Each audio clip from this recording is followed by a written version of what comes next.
Bom dia, Franciele, Helder, Lucas, Laura. Só um minuto, deixa eu para me espelhar para vocês o material.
Vamos lá, pessoal.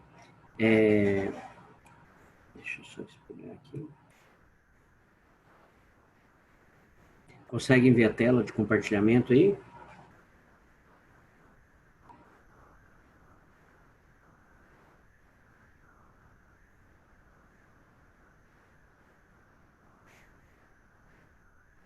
Tá ok, Franciele. Vamos lá, então. Pessoal, vamos retomar aí o nosso raciocínio da última aula, né, ou das últimas aulas. Já tivemos basicamente 2 boas aulas aí. As nossas aulas estão gravadas lá no YouTube e no Classroom vocês têm lá um atalho, né, que direciona vocês diretamente às aulas que estão lá identificadas pelo dia, né, da aula. Então, hoje, dia 1º de setembro, então temos mais 2 aulas aí, no dia 8 e no dia 15, para que se inicie as avaliações da NP1 com vocês pelo calendário. Pode ser que isso seja ajustado, né, de maneira diferente, seja postergado, mas eu, a princípio, não recebi nenhuma informação a respeito disso. Tá? Então, vamos continuar. Nós paramos aqui nessa folha de slide, né, na última aula. E nas últimas aulas nós havíamos falado lá sobre as gerações de direitos fundamentais, da qual identificam o processo coletivo como um direito fundamental aí de terceira geração, né, trabalhando aquela relação entre os direitos transindividuais, que são os direitos de terceira geração. Os de primeiros são os direitos e garantias individuais, os segundos são exatamente os direitos coletivos, mas em relação aos direitos sociais, né, onde o Estado passa a agir, e os direitos de terceira geração, agora sim, estes conhecidos como os direitos transindividuais, porque transcendem o indivíduo, estão muito mais além do que uma coletividade. Apesar do nome processo coletivo, né, nós trabalhamos aqui com, como dito na última aula, nós trabalhamos aqui com os direitos difusos, né, lato sensu, que é em sentido amplo, os direitos coletivos stricto sensu, que representa aí uma categoria. Então, as 2 situações nós trabalhamos dentro do processo coletivo. E terminamos falando aí dos direitos individuais homogêneo, né, que tem natureza individual, né, que o dano decorre de uma origem comum, e o direito ele pode ser divisível, dando exemplo aí como a proteção ao consumidor, o Código de Defesa do Consumidor, né, o direito do consumidor, onde você tem a possibilidade de litigar, onde você tem a possibilidade de relutar aí a sua demanda de forma individual, mas também de forma coletiva, e depois nós vamos identificar quem são os legitimados, a competência um pouquinho mais adiante. Então, basicamente, resumindo isso, falamos nas duas últimas aulas sobre, então, as gerações, dimensões de direitos fundamentais e, na última aula, a diferença aí entre direitos difusos, direitos coletivos e direitos individuais homogêneos, que estão aí também no material de vocês, tem alguns exemplos e nós falamos sobre isso, tá? Na última aula, então, nós iniciamos aqui falando um pouquinho sobre o contexto histórico, né? Na verdade, eu disse que iria ficar para essa aula, né, o nosso bate-papo sobre o contexto histórico, e depois entraríamos, logo aqui no estudo da competência do processo coletivo, né? Porque até agora eu disse a vocês que o processo coletivo, ele não tem uma representação no CPC. O CPC não traz um capítulo específico sobre processo coletivo, mas, na verdade, ele acaba que incentiva. Nós vimos até alguns exemplos disso, né, na última aula, né, de demandas inscritas no CPC que fomentam indiretamente o processo coletivo, né? Acaba que o processo coletivo, então, ele busca uma resposta coletiva aos conflitos de massa, onde eu saio do que nós chamamos de atomização, né? Porque a atomização, a palavra vem no sentido de átomo, né? Que é a menor partícula existente no universo, lá, né, quando vocês estudaram física lá no ensino médio, né? Então, nós saímos dessa atomização e passamos agora para a molecularização do processo, né? Por quê? Porque a molécula, ela advém da formação de um conjunto de átomos. Isso é estudado lá na física. Então, eu dei exemplo aqui do H2O, né? Moléculas de hidrogênio e de oxigênio que formam, átomos, né, de hidrogênio e de oxigênio que formam uma molécula chamada água, né? Então, logicamente que o processo civil clássico, então, ele fomenta a ideia do processo individual, com algumas situações assim que indiretamente acabam, que incentivam o processo coletivo, né? Então, a solução do CPC não é o processo coletivo. A solução do CPC, ela passa pelo processo individual. É o que vocês estudaram até agora. Recurso de apelação, para quem? Para mim. Né? Petição inicial, para quem? Para mim. Contestação, para mim. O que mais? Recurso de revista, enfim, embargos. Né? Tudo isso, a ideia que se tem, que se dá, e até quando vocês estudaram lá a tutela, né? O Instituto da Tutela, que são as antigas medidas cautelares, esse instituto, ele traz a ideia de um processo individual, mas ele cabe também no processo coletivo, quando você, né, solicita, quando você requer lá uma dessas medidas de tutela, né? Então, seja ela através do mandado de segurança, seja ela aí dentro de um processo já em curso, né, de um processo já em andamento, onde você requer a suspensão de uma determinada medida, por exemplo, que se dá através de uma tutela de urgência, de uma tutela de emergência, e isso pode se dar também no processo coletivo, né? Mas o fato é que o CPC, ele não coloca isso. Ele vai tratar lá da tutela, mas de maneira o quê? Individual.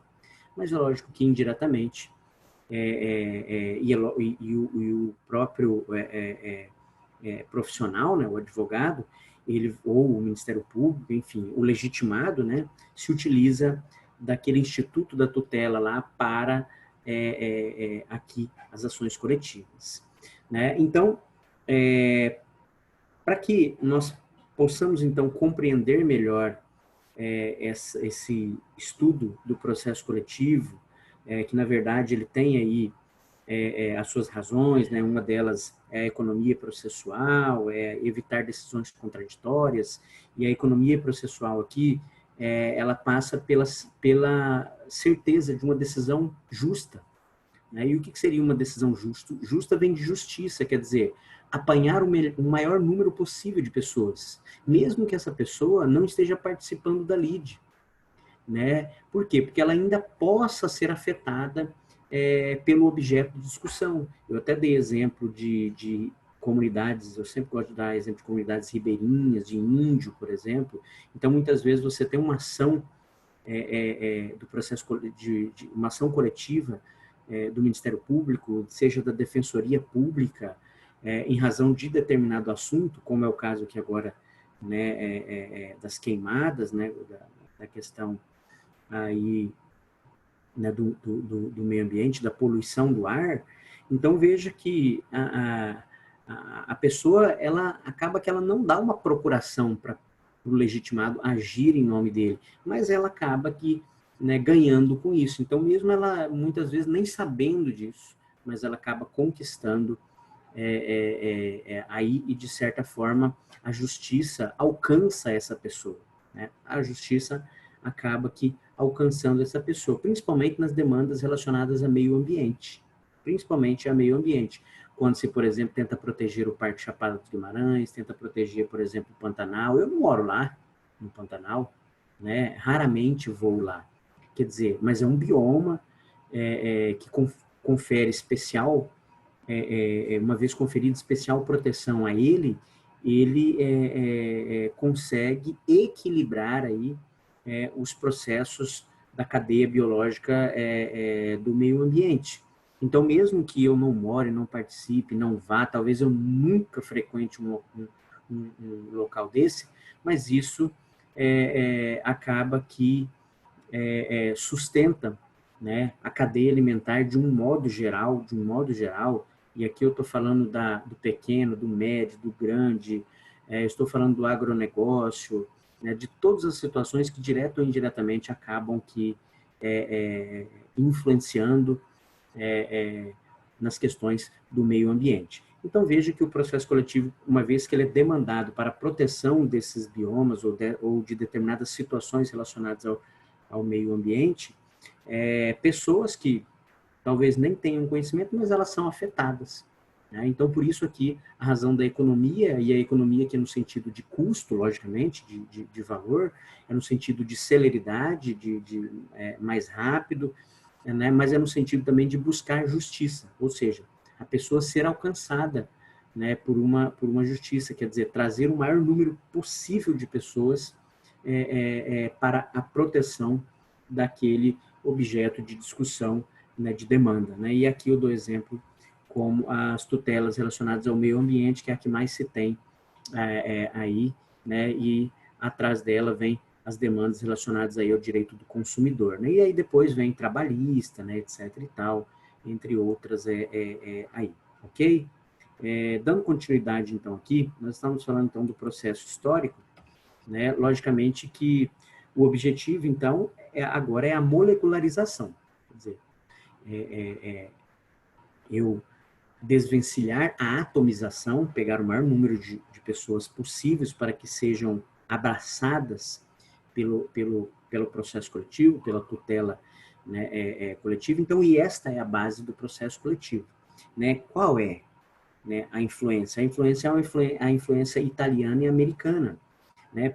E eu já digo aqui a vocês, né? Porque no início, como eu tinha dito nas aulas anteriores, a sociedade era uma sociedade individualista, o que nós chamamos de sociedade liberal individualista. E aqui, a liberal, tudo bem no sentido de uma economia liberal, né? Até porque o processo da economia, ele acaba que sendo considerado um direito fundamental, né?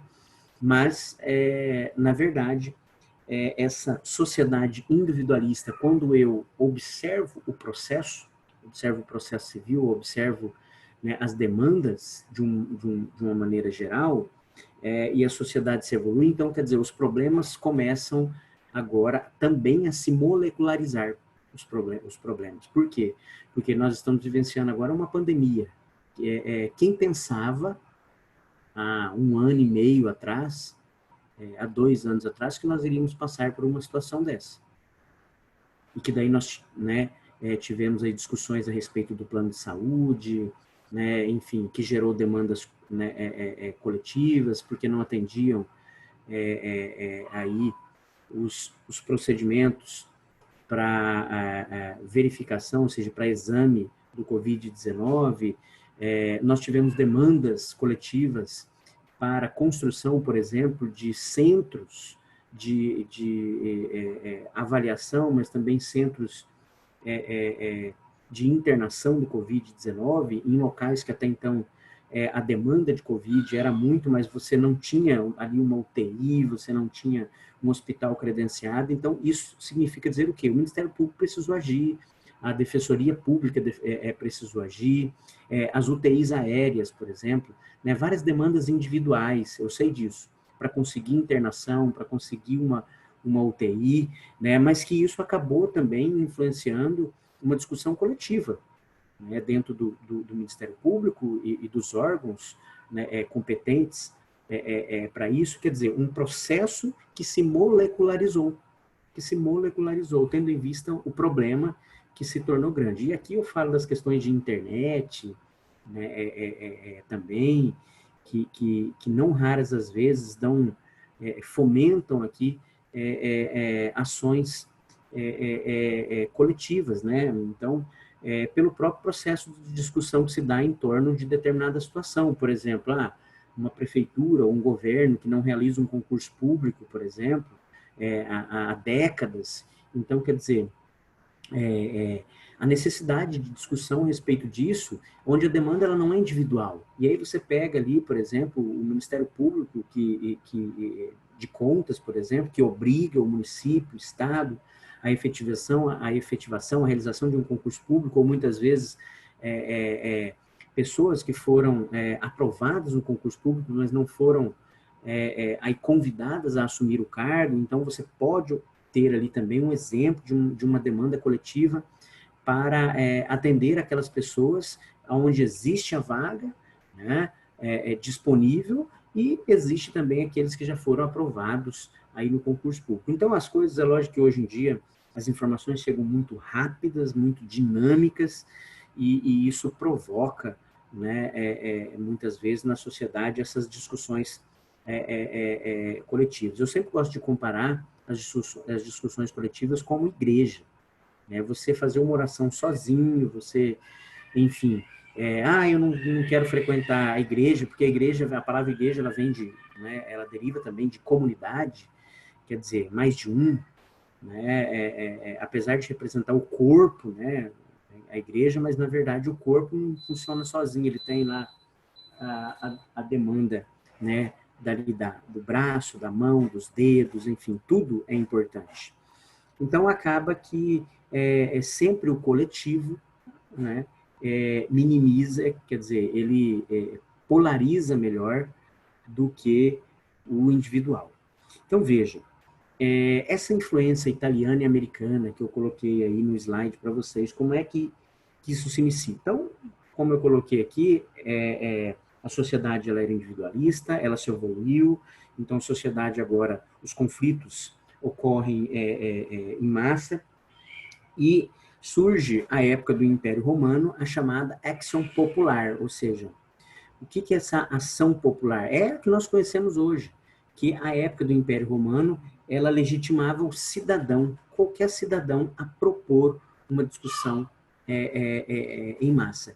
Isso, logicamente, que influenciou muito o direito anglo-saxão, que é o direito norte-americano, e o direito norte-americano cria um outro viés, que é a chamada class action. O que é essa class action? Action vem de ação e class de classe. Então, vamos traduzir aqui. Ação de classe. O que vocês pensam logo? Quer dizer, são demandas, são ações que vão representar o quê? Uma classe. Que é o que depois, basicamente, aqui nós falamos lá atrás de coletivo. Quer dizer, que representam uma coletividade, um grupo de pessoas, um sindicato, uma associação, né, etc. e tal. Só que veja que o direito norte-americano, isso em meados do século XII, o magistrado, a primeira observação do magistrado era verificar no processo, né, se existia representatividade dos membros. Então, quer dizer, nenhuma pessoa poderia agir sozinha, né, como se dava na ação popular. Para que ela agisse, né, teria que se verificar se ela poderia representar aquele sindicato, aquela associação. Então, quer dizer, se aqueles membros, eles teriam uma representatividade, né? Então, isso se dá agora início à discussão do processo coletivo. Então, nós temos dois viés: as ações populares, aonde, para intentar uma ação popular, logicamente, o legitimado era qualquer cidadão. E ainda é assim na nossa Constituição Federal. Então, veja que essa influência é uma influência italiana da ação popular. A influência norte-americana deu base às ações coletivas, né, de um modo geral, mas o instituto aplicado na legislação norte-americana é diferente do Brasil, porque lá é o common law, e aqui é o civil law. Qual é a diferença? O civil law do common law. O common law, ele se dá na observação muito mais de jurisprudências. Então, quer dizer, muito mais, não só de jurisprudência, que eu digo coisa julgada, né, mas de um comportamento, né, que se tem e que se deu certo, né? A gente conhece aqui no Brasil isso como costume, né? Quer dizer, se está dando certo ali, então vamos fazer aqui, e aqui também vai dar certo, né? No Brasil é diferente. No Brasil, o que se aplica primeiramente às fontes aqui é a lei, né? E aí depois da lei vem a jurisprudência, né? Aí depois, lá no final, você encontra lá os costumes, né? E aí vem a equidade, né? Então, esse é um pequeno passo que se dá aí dentro do contexto histórico para observarmos que o foco era o cidadão, o foco era a pessoa. Então, veja que hoje no Brasil existem outros institutos, né, clássicos do CPC, onde não se aplicam ao processo coletivo a mesma situação da legitimação, da coisa julgada, né? Então, isso a gente vai observar agora, tá? Como se dá e por que que não se aplicam da mesma forma. Por que que a coisa julgada ela não é a mesma na ação popular e diferente da ação civil pública? Por que que o legitimado da ação popular é diferente da ação civil pública?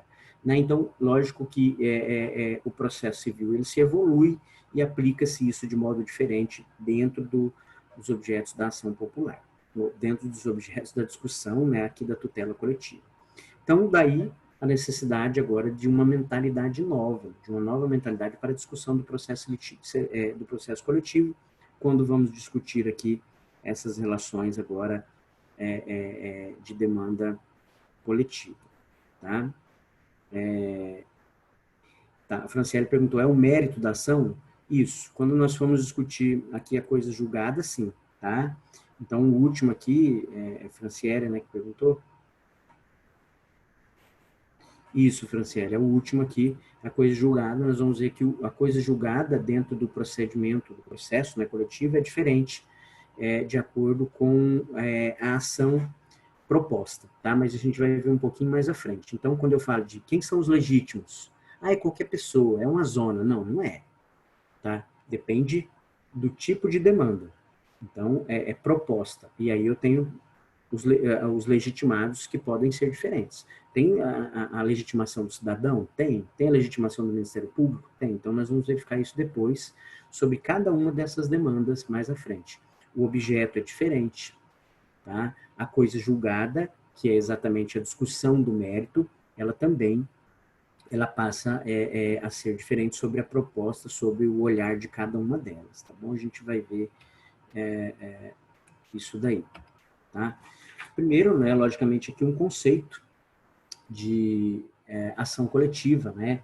Ação coletiva é ação proposta por um legitimado autônomo. Quando eu falo legitimado autônomo, pode ser o cidadão, pode ser o Ministério Público, pode ser a Defensoria, e a gente vai ver, né, cada tipo, né, de demanda, cada uma das leis que eu coloquei lá atrás para vocês, no início, nós vamos verificar cada uma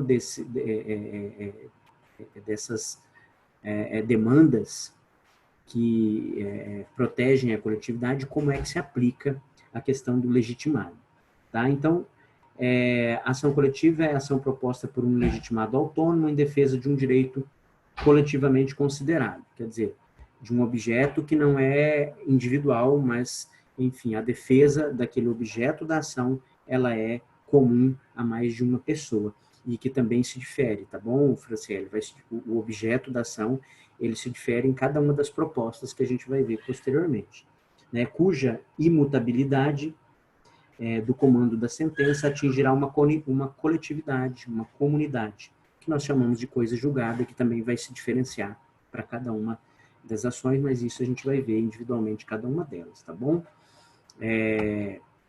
Ok. Então, iniciamos aqui com os aspectos gerais da ação coletiva, tá? Esses aspectos gerais, inicialmente, a proposta é que vocês tenham uma noção meio que, talvez, vasta do processo coletivo, para que depois nós iniciamos aí o estudo de cada uma dessas leis, né, propostas lá dentro da ementa de vocês. Aqui a primeira discussão aqui é o inquérito civil. Pessoal, primeiro, cuidado, que aqui eu não estou falando daquele inquérito, certo? Que vocês aprenderam lá no direito penal. Não é aquele inquérito lá, tá? Apesar que, né, essa palavra inquérito, que vem de, né, inquirir, inquisição, investigar, né, o que se dá também lá na justiça criminal, aqui essa singularidade ela é a mesma, eu sei disso. Mas aqui nós estamos falando de direito civil. De direito civil. Né? O sangue de Jesus tem poder penal, enfim, é outro lugar penal, né? Sei lá com o Edivan, esse povo meio louco aí. Então, aqui o inquérito civil é na esfera o quê? Civil, porque senão seria inquérito penal. Então, é inquérito civil, que é um procedimento também investigatório, né, administrativo investigatório do Ministério Público antes da fase, né, da instauração da medida competente, né, da ação coletiva.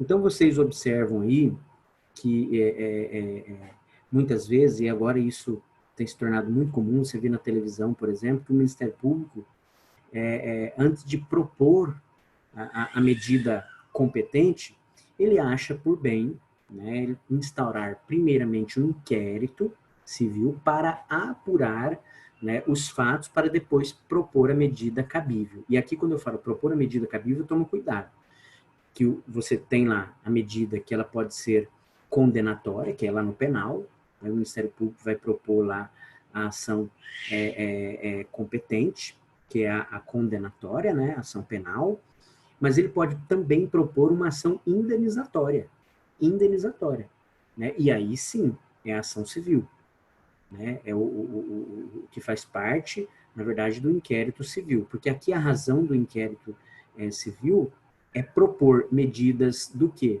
Ou de indenização, que é grana, dinheiro, né? Ou de restauração, restabelecimento, enfim. Como, por exemplo, eu sempre gosto de citar a questão das tutelas, das demandas ambientais, que ela pode gerir sim uma indenização, como foi o caso ali, por exemplo, daquela tragédia lá em Minas Gerais, de Brumadinho lá, né, enfim, onde ocorreu aquela tragédia lá da usina lá, né, enfim. E, na verdade, o que pode ser proposto ali, o que foi proposto, foram, né, várias medidas. A primeira medida dela é a de indenização para aquelas pessoas, né, que ali trabalhavam e que foram vitimizadas, que morreram com a lama, né, lá, né, naquela tragédia. E a segunda é uma medida de reparação aos danos ambientais causados, que é muito fácil, né? Imagina, por exemplo, você verificar ali a empresa vai lá, indeniza as pessoas, enfim, ela repara o dano causado às pessoas e com perdão da palavra, foda-se o meio ambiente. Não, ela tem que intentar medidas, né, de reparação ali ao meio ambiente. pode ocasionar também, dentro dessa fase de inquérito, né, uma situação que não seja nem de indenização, que não seja, talvez, nem de reparação, mas que seja de cautela, né, que seja para tomar medidas para que não venha a acontecer, por exemplo, uma tragédia nesse sentido. Tá? Então, logicamente que aqui, né, o que se pretende na fase do inquérito não é só uma única situação, que é a indenização. Na fase do inquérito, ele vai apurar para se propor ali outras situações, que podem ser situações que venham a mitigar o dano, quer dizer, olha, então é interessante fazer um estudo, né, exemplo aqui, um estudo de impacto ambiental, para verificar, entendeu, se pode ou não construir aqui, enfim, o empreendimento. Então, por isso é pedido, é instaurado uma ação, um inquérito civil para apurar isso daqui. Lembrando que eu falei, não tem nada a ver com o inquérito policial lá, o penal, tá? É diferente. O VLT, por exemplo. Primeiro que a situação do VLT, ela já está ajuizada. Então, já existe uma ação em curso a respeito disso. Então, já passou lá da fase do inquérito penal, enfim, cível também, para fins de reparação, enfim, devolução de dinheiro, etc. e tal. Não é diferente. Aqui eu estou falando de uma situação, e eu gosto, mais uma vez, aqui de dar exemplo do meio ambiente e também do direito do consumidor. Então, quer dizer, propor um inquérito para apurar se existe alguma maneira de mitigar, de compensar, de diminuir, né, o impacto causado, né, antes de se falar em indenização. Porque a indenização é o último, é quando não tem mais o que fazer, tem que indenizar. Tá? Segundo discussão nossa aqui dos aspectos gerais é a competência. Lógico que eu não vou dar aqui uma aula para vocês de competência, porque vocês estiveram lá em teoria geral do processo, vocês estiveram depois lá também em processo civil com o professor, na época, com o professor competente. Então, a ação coletiva, ela se processa perante o juiz de primeiro grau. Professor, competência. A competência é do foro do local onde ocorreu o dano. A competência, ela está restrita à jurisdição do órgão prolator da decisão. Então, via de regra, é lógico que essas ações coletivas, elas se iniciam, né, no primeiro grau, com juiz de primeiro grau. Mas existem situações que eu posso intentar essas medidas diretamente no Tribunal de Justiça. Né? Então, isso é possível também, tá? Mas são exceções e a gente vai tratar isso no decorrer do curso. Mas, via de regra, é que essas ações coletivas são processadas perante o juiz de primeiro grau. Tá? Aqui. De acordo com o artigo 16 do Código de Processo Civil, né, a jurisdição civil ela é exercida pelos juízes e pelos tribunais em todo o território nacional, conforme a disposição deste Código.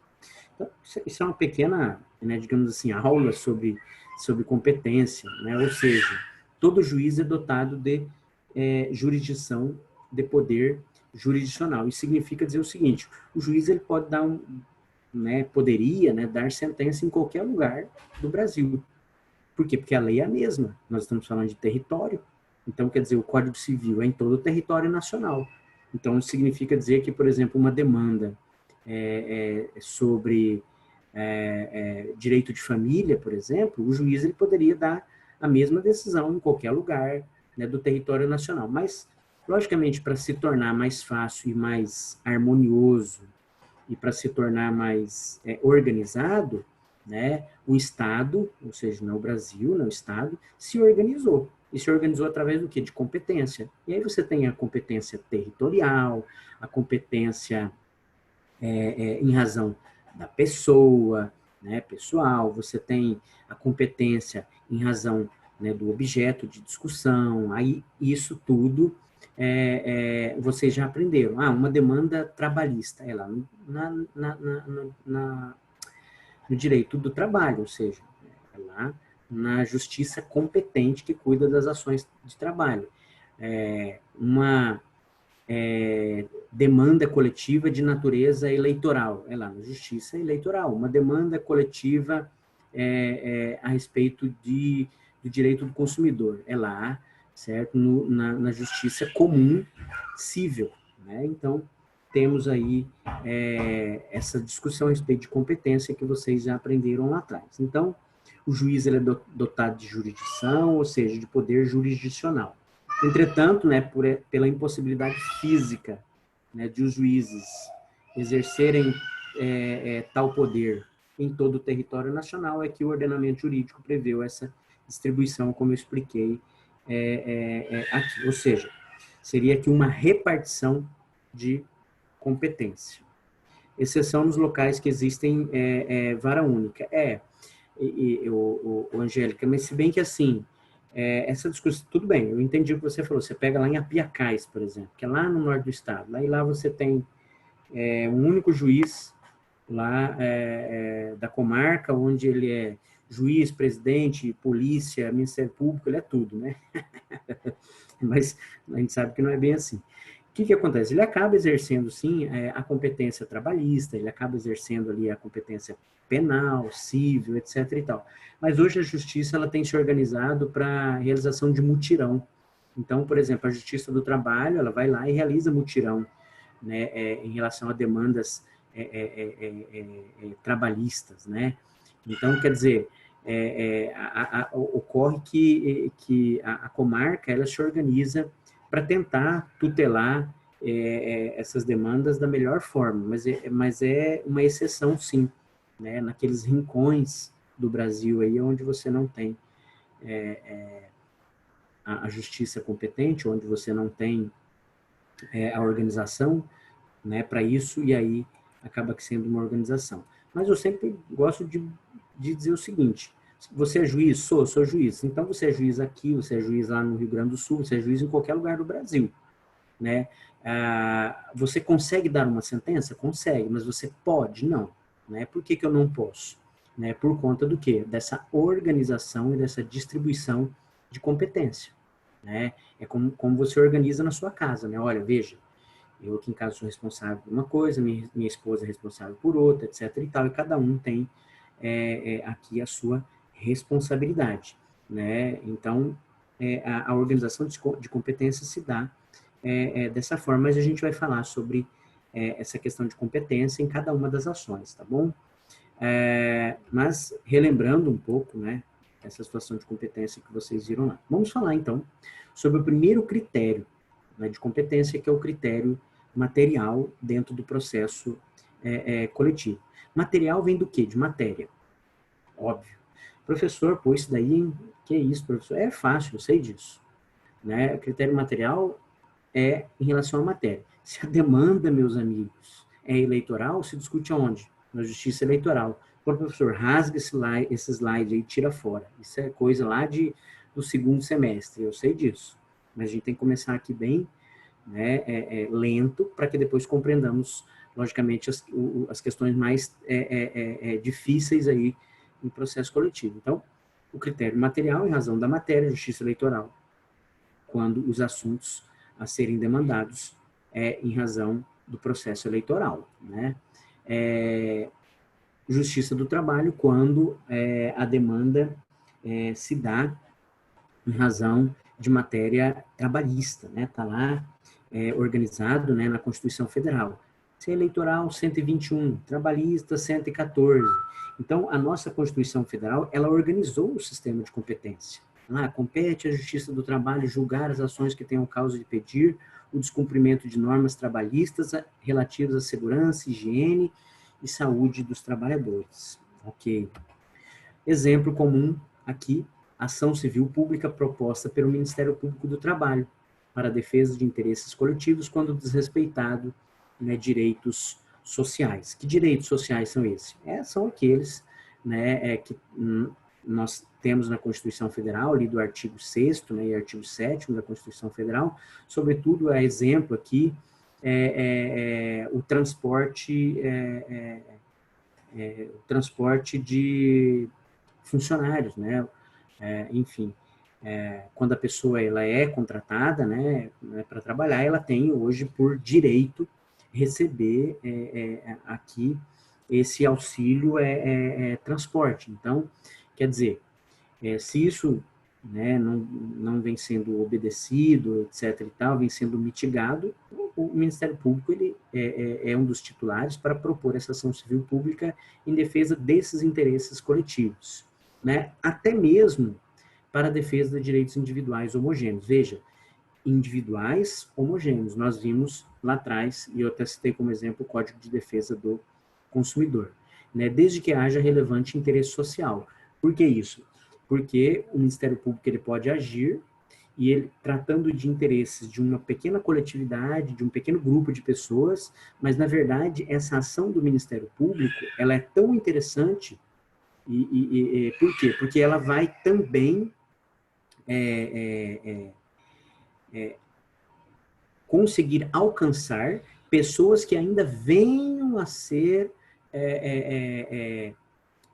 aqui afetadas por aquela demanda, por aquela situação ou por aquele direito.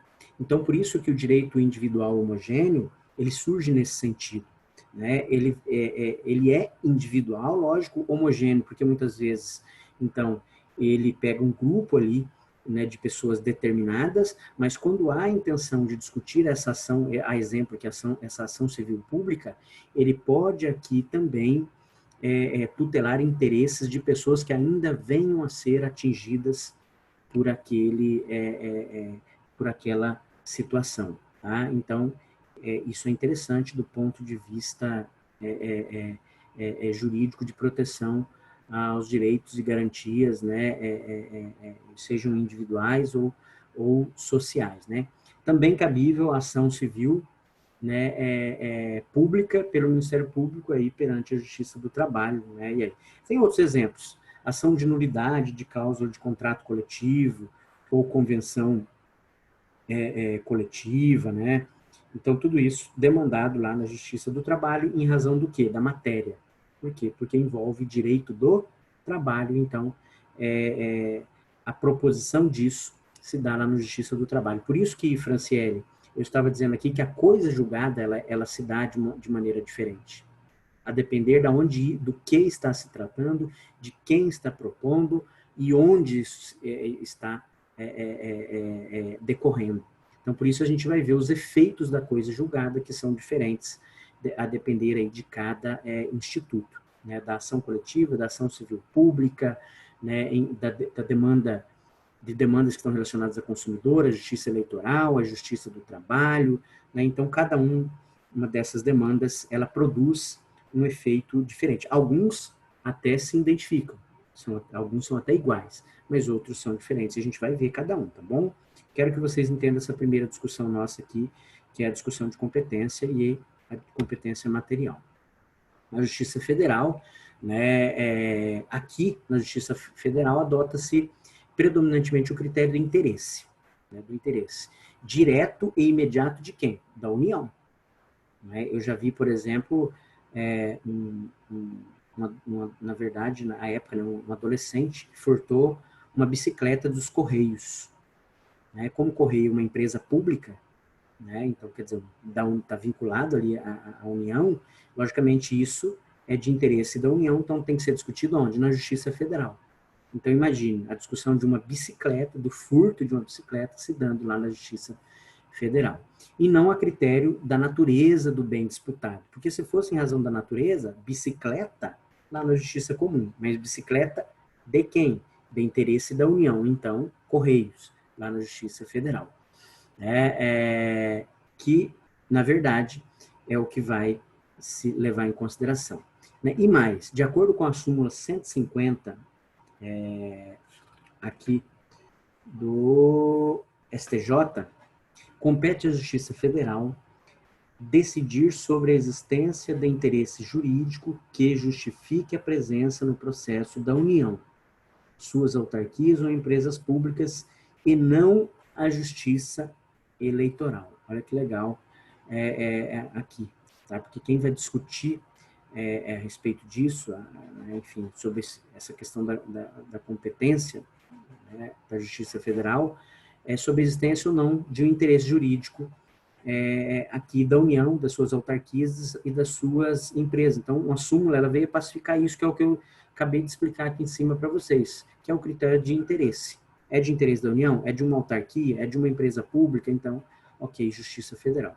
A súmula 183 do STJ, coloquei ela até aqui em vermelho, né, estabelecia uma hipótese de delegação de competência, né, ao afirmar que compete ao juiz estadual nas comarcas que não sejam sede da Vara da Justiça Federal processar e julgar ação civil pública, ainda que a União figure no processo.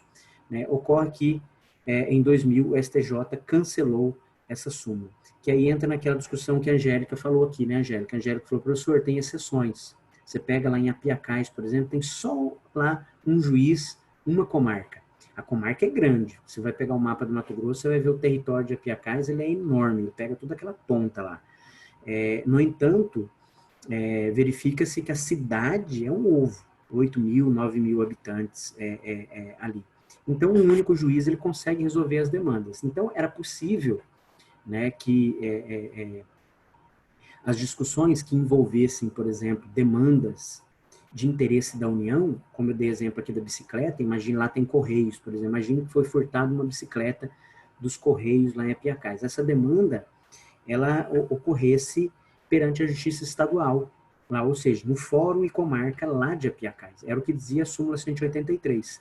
Mas em 2000 o STJ cancelou essa súmula. Cuidado, isso é matéria de concurso, tá? E até mesmo de OAB. Por quê? Porque você tem na sua cabeça a questão de competência.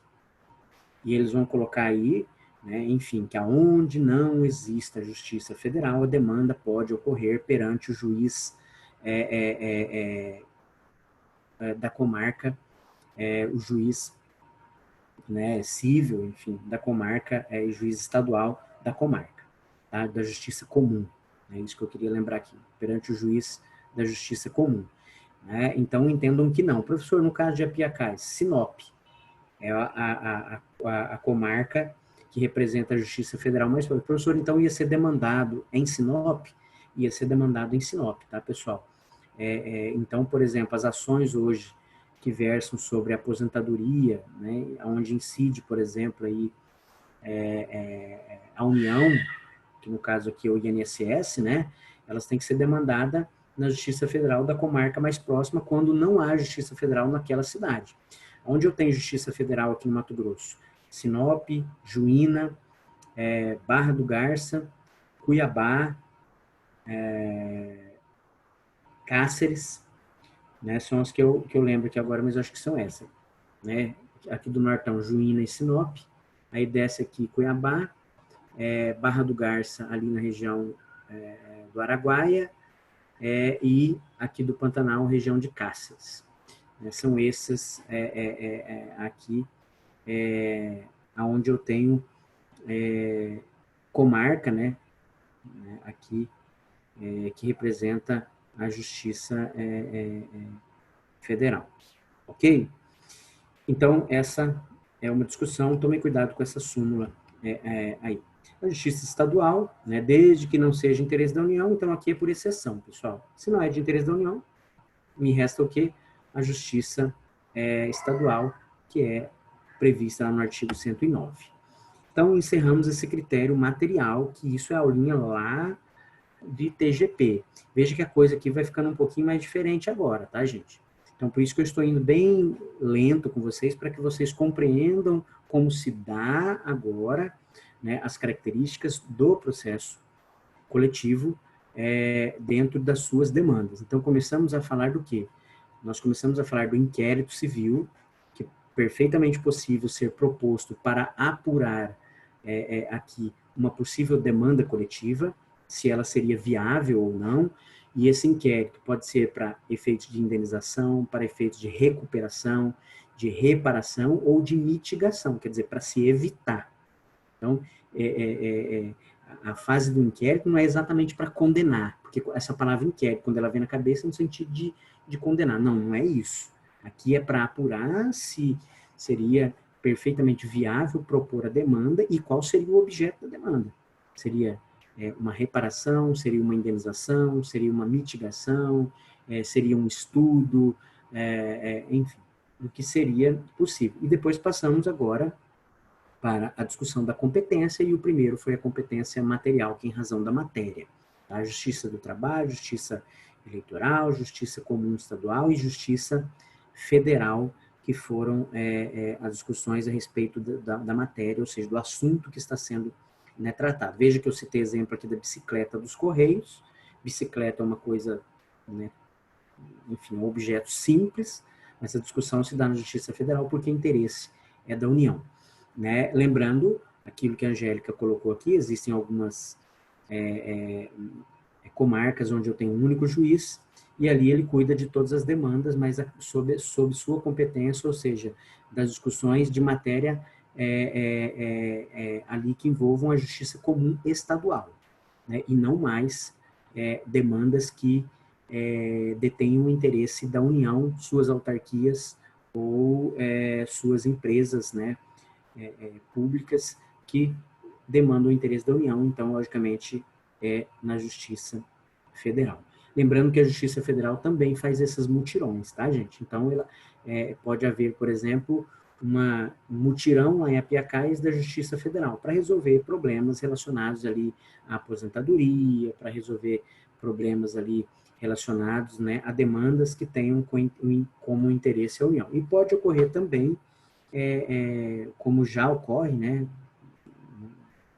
bastante, mutirões da Justiça do Trabalho, cidades onde eu não tenho um fórum trabalhista.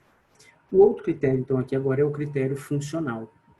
O critério funcional é em razão do quê? Da função, legal, Então, regra geral é que a ação coletiva é de competência originária de primeiro grau. Já falei sobre isso, regra geral. Justiça comum estadual, justiça federal, que é o juiz federal, juiz do trabalho, juiz eleitoral, competência de primeiro grau, e não de tribunal, de acordo com a origem do ato imputado, independentemente de quem seja a autoridade impugnada.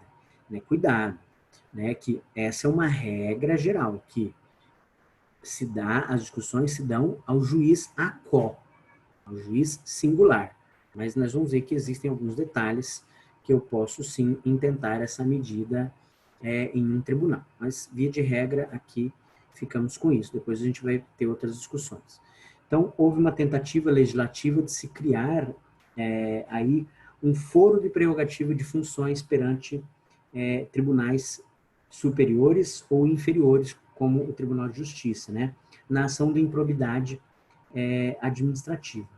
Então, essa tentativa se deu através da Lei 10.628 de 2002, que alterou a redação do artigo 84 do CPP, e agora aqui do CPP mesmo, Código de Processo Penal, inserindo-lhes 2 parágrafos, o primeiro e o segundo. Todavia, eu coloquei em negrito aqui, gente, o STF, em julgamento da ação direta de inconstitucionalidade 2797, declarou inconstitucional essa lei, sob o fundamento de que só a Constituição pode criar foro privilegiado. Então, vocês entenderam agora por que a discussão que está tendo no Congresso sobre o fim do foro por prerrogativa de função, do foro privilegiado, ela é difícil, por quê? Porque demanda aqui uma alteração ao texto constitucional que se dá através de emenda constitucional. Então, é uma proposta de emenda constitucional para acabar com o foro privilegiado. Então, o que o STF fez? O STF, na verdade, ele suprimiu esses 2 parágrafos, primeiro e segundo, dizendo que essa discussão sobre a questão do foro privilegiado nas ações de improbidade administrativa, eu só posso criar ou por fim isso através de uma discussão no parlamento para que se dê origem aí a uma emenda constitucional, tá? Então, esse é o critério funcional. Cuidado que não confundam aqui, professor, ações, né, demandas que envolvam lá o governador, o presidente. Não é esse tipo, né, aqui de critério funcional que eu estou querendo trabalhar com vocês, porque isso vocês aprenderam lá nas ações penais, aonde envolvam esses agentes, como ocorre, por exemplo, aqui com aquela deputada Flor de Lis. Por que ela está solta? Né? Porque ela tem, né, o foro por prerrogativa de sua função como parlamentar, e enquanto durar o seu mandato, tá, ela vai responder isso, responder o crime lá, né, enfim, que ela está sendo acusada, e até agora a gente só tem que ficar com isso, né, que ela está sendo acusada, né, de por fim, né, de homicídio, né, do marido, de mandante, né, na verdade. E ela está solta, né, por força de um mandamento constitucional, por conta do foro de prerrogativa de função dela como parlamentar. Mas não é essa a discussão aqui, tá? Não é essa a discussão aqui.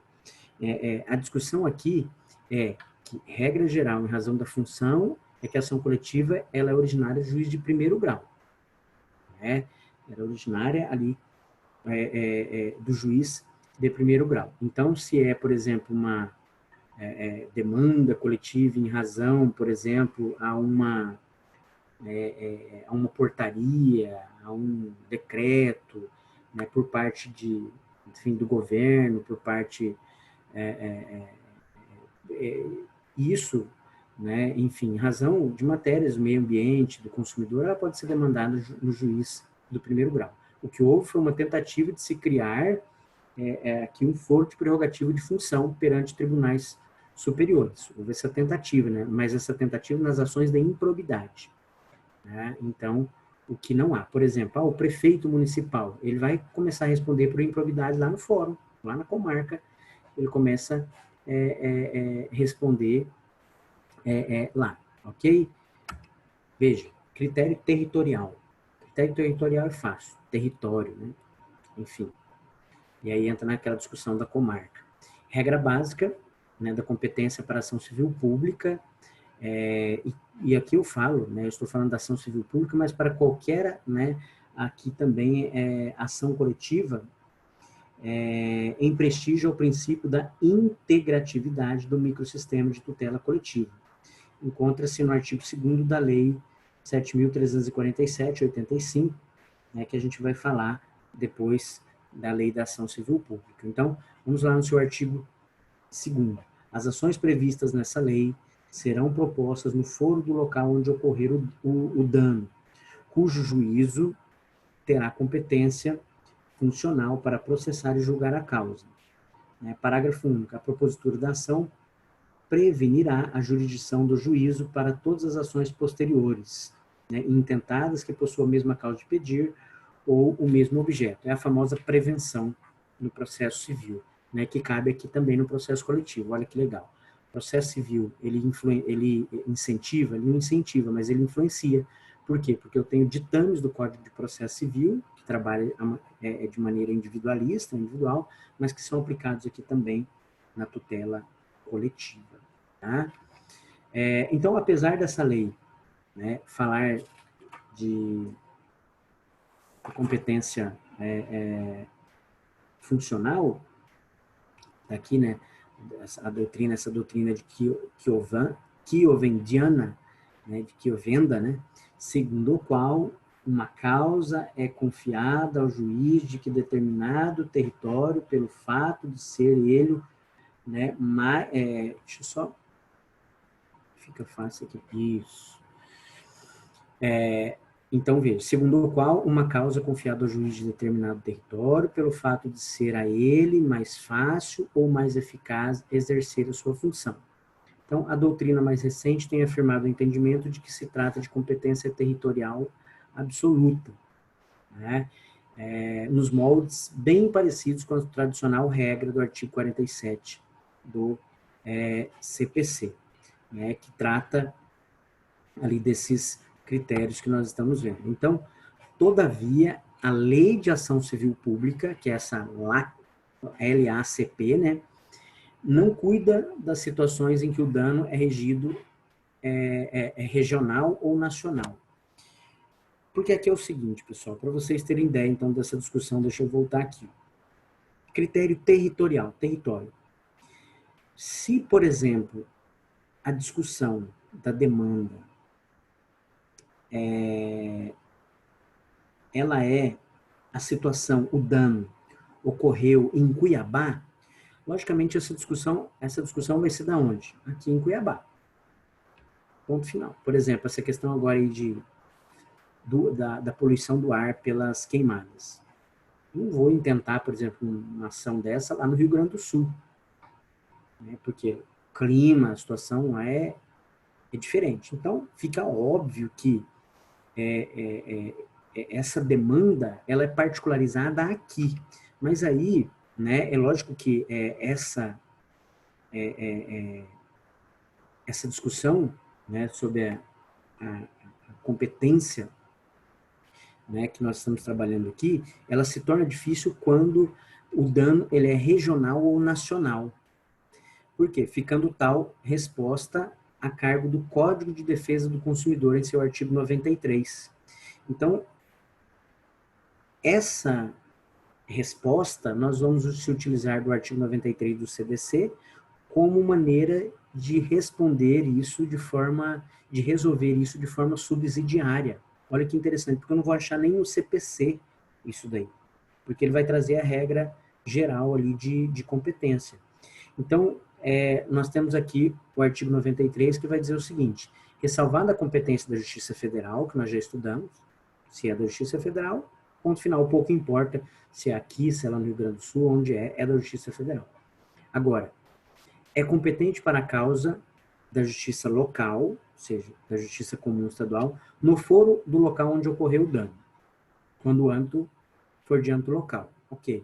No foro da capital do Estado, ou no Distrito Federal, para os danos de âmbito nacional. Olha que legal. Cuiabá, então, poderia resolver uma demanda dessa, né, aplicando-se as regras do Código de Processo Civil aos casos de competência concorrente, tá? Que aí o Código de Processo Civil resolve essa situação de competência concorrente quando mais de um concorre para a mesma causa. Mas um grande problema, eu coloquei até a interrogação aí, é que o artigo 93 não define o que é dano regional. Eu ia comentar com isso no slide anterior para vocês. O que seria dano regional? Quer dizer, professor, um dano regional é aquele que pega Cuiabá e Várzea Grande. Seria um dano regional? Até seria. Mas o 93 ele não traz essa discussão do que é regional, né? E o que é dano nacional também. Ele não explica, né? Então, o que causa alta dose de insegurança quando se deve definir, no caso concreto, o juízo competente para uma ação coletiva. Exemplo: dano atinge 3 grandes comarcas: Cuiabá, Várzea Grande e Santo Antônio, né? Mas vamos mais além aqui, ó. Esse dano é regional ou local? E aí, pessoal? Pode ocorrer também o dano atingir os estados de Mato Grosso, Goiás e Tocantins. É nacional ou regional? Eu entendo que este último aqui, a discussão se daria de forma nacional.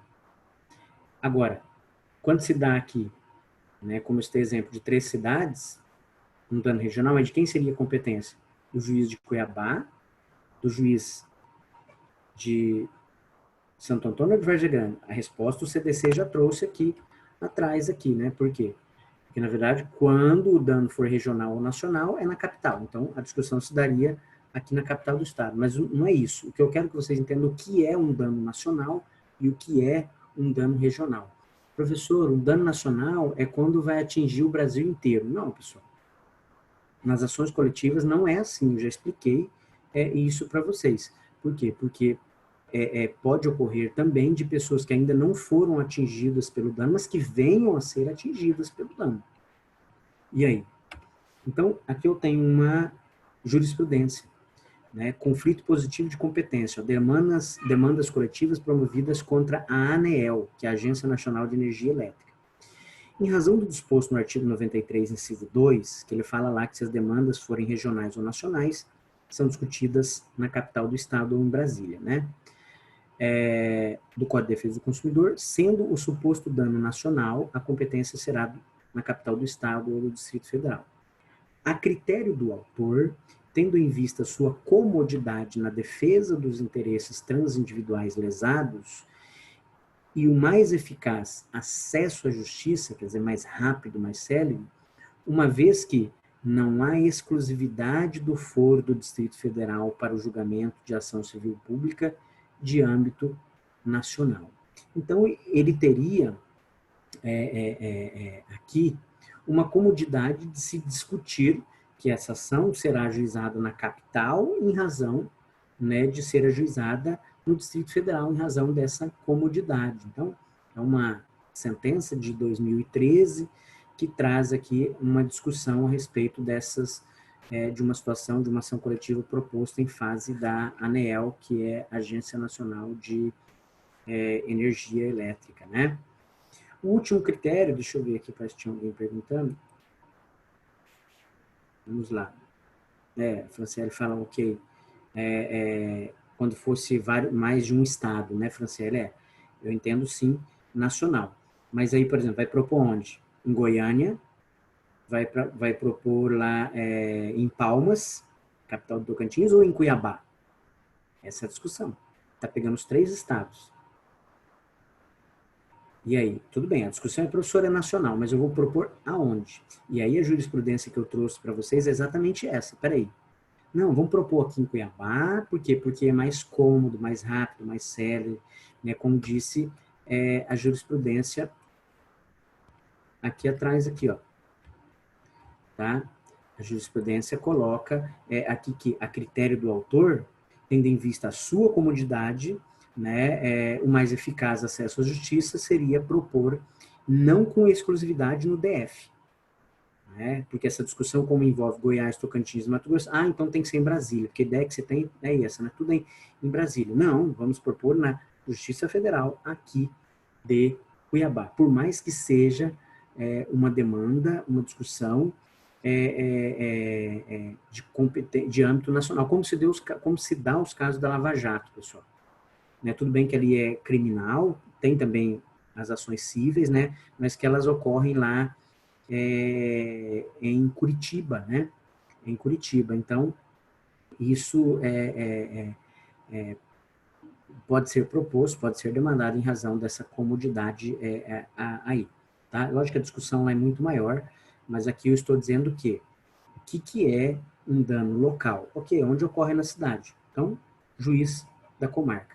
E regional e nacional, ele pode ser proposto na capital do estado ou no Distrito Federal. Mas o que é regional? O que é nacional? Aí, esse é o problema. Né? Porque quando nós colocamos aqui Goiás, Tocantins e Mato Grosso, de repente foi naquela cidade ali, como por exemplo aqui você pega ali indo para Goiás, ali você passa ali, passou Barra do Garça, você tem Aragarças e o nome da outra cidade, ali eu não me lembro o nome agora, tá? Que passa só a ponte, mas você está em um estado e você está em outro, né? E quer dizer, e se o problema ocorrer ali exatamente naquela região ali? Professor, a demanda ela é regional ou ela é nacional? Porque são 2 cidades que são separadas por uma ponte, mas são 2 estados. Né? Eu entendo que ela teria âmbito regional, neste caso, ali. Agora, quando é muito maior, pega o estado de Mato Grosso, o estado de Goiás, já passa a ser diferente. Mas não tem assim, o que eu quero dizer para vocês, não tem um entendimento. Código de Defesa do Consumidor, que ele é aplicado de maneira subsidiária, ele resolve a competência para propor a ação. Mas não, ele não diz o que seria regional, o que seria nacional. Né? Então, tem essa discussão aí. O critério valorativo, né, que traz o âmbito aqui, no âmbito nacional, o critério valorativo só serve hoje para decidir a competência dos juizados. O critério valorativo é valor, né? Valor da causa. Né? Então, de acordo com o artigo 3º da Lei 10.259, de 2001, não cabe ação coletiva nos juizados cíveis ou federais. Então, isso já está pacificado, né? Essas demandas coletivas não podem ser intentadas lá nos juizados, né? Seja ele cível, né, da Justiça Comum Estadual, ou seja, da Justiça Federal. Então, esse critério valorativo, ele cai por terra nas demandas coletivas. Olha aqui que legal, gente. Então, eu discuti com vocês agora, né, todos os critérios, o critério funcional, o critério territorial, o critério material, que se aplicam nas ações coletivas. Já o critério valorativo não se aplica nas ações coletivas. Então, aqui agora a gente passa a ter uma noção de processo, né? Então, o professor não tem como demandar? Não, não tem. Essas discussões têm que ser lá na Justiça Comum Estadual e não no juizado especial, porque por conta desse critério valorativo, ok? A tutela, né? A tutela vem de proteção, né? Ela pode se dar de várias maneiras. Por isso que eu expliquei para vocês a questão do inquérito lá atrás. Preventiva, né? Pode se dar através de uma medida liminar. Repressiva é a reparação do dano, que é o que aconteceu lá em Minas Gerais. Lá a medida foi indenizatória, né, e foi repressiva também. Quer dizer, você vai indenizar e vai ter que reparar. Professor, uma medida preventiva. Preventiva, ela ocorre em situações, por exemplo, em que vai construir um prédio ali na avenida, sei lá, Dante Martins de Oliveira, e lá tem um córrego. E ele, quer dizer, não, peraí. Então, demanda-se uma tutela de interesse coletivo, uma ação, né, própria, que é a ação civil pública, por exemplo, para que a obra seja embargada até que se realize um procedimento para apurar o impacto ambiental, que é o que a gente conhece como aí sob estudo de impacto ambiental, quer dizer, se dá para construir ou não dá. Então, essa é uma medida preventiva, né, diferente da repressiva, onde eu já tenho o dano causado e não há uma outra opção que não seja a reparação. Tá? E a condenação, que a condenação, na verdade, aqui é exemplo da reparação, é exemplo aqui da indenização. A indenização, ele vai ser condenado a indenizar. Então, aqui são exemplos de, né, tutelas, e eu tenho aqui a tutela específica. A tutela específica é aquela, pessoal, que não vai se discutir ali se, né, se é para reparar, mitigar, se vai, né, condenar, ou seja, a tutela específica, ela já vai discutir, vai obrigar a fazer ou obrigar a não fazer. Então, é aquilo que eu já de plano quero. Né? Litispendência. Somente entre ações coletivas. Não há litispendência entre processo coletivo e processo individual. Então, significa dizer o quê? Eu não posso, por exemplo, né, a pensar em um processo de uma demanda individual dentro de uma demanda coletiva. Né? O que a pensão que se dá ali, né, de litispendência, são de processos coletivos idênticos. Então, não há litispendência entre processo coletivo e processo individual. Deve haver suspensão deste para aproveitamento daquele. Então, na verdade, o que ocorre aqui? Ó, são dois processos coletivos, né, onde se discute a mesma situação. Então, eu suspendo um e discuto esse. A decisão desse processo, logicamente, vai aproveitar o outro. Então, não existe uma litispendência, ou seja, um processo não vai ser apenso ao outro.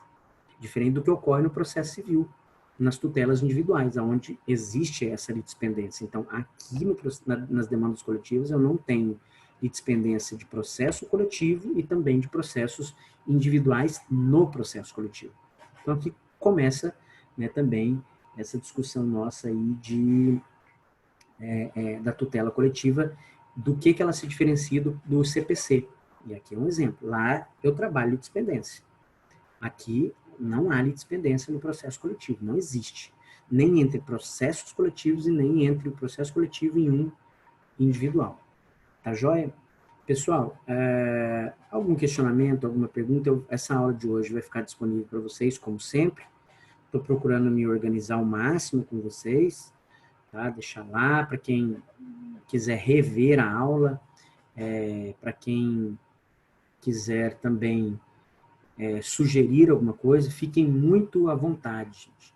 professor, olha, eu tenho um exemplo, assim, eu vi isso que aconteceu, manda no meu e-mail, me avisa no WhatsApp, professor, eu te mandei um e-mail, né, para você analisar uma situação aí e sugerir como discussão da próxima aula. Por quê? Porque vocês estão no 10º semestre. Então, o que eu estou falando aqui não é, de certa forma, nenhuma novidade, porque vocês já sabem como se dá a dependência, vocês já sabem sobre competência. O que nós estamos estudando aqui é o que é que cabe no processo coletivo e que se diferencia do processo individual. E é isso que a gente está vendo aqui. Então, fiquem à vontade, as aulas estão lá, né, para vocês depois, quem não assistiu aqui, nós estamos com 15 alunos, eu sei que essa sala aqui tem, né, muito aluno, e eu não tenho como fazer chamada, né, quer dizer, lançar falta, mas vai do interesse de cada um de vocês. O engraçado é que